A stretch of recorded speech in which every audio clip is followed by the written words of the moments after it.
Hi, Assalamualaikum. This is Ryan Alisa Vlog, content creator here in Batangas, Maynila.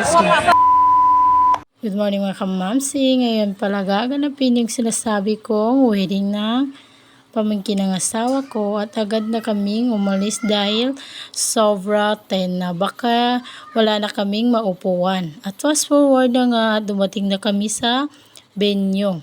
At ayan, madami na yung tao.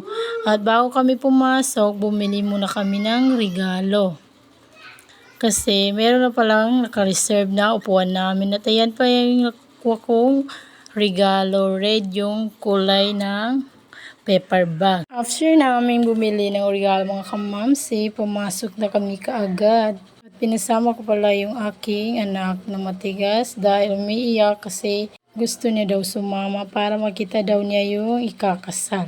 At ayan pala yung tatay ng ikakasal, yung pumalo sa anak ko na color white yung damit. After ilang minuto, nag-serve na yung staff ng butsukoy ng aming pagkain. At hindi pa kami tapos kumain, sabi nila andyan na yung bride. At tumigil muna ako sa aking pagkain para mabidyoan ko yung bride. At sorry mga kamamsi kung hindi masyado malinaw yung pagkakuha ko ng video. Dahil alam nyo na, hindi tayo naka-iPhone.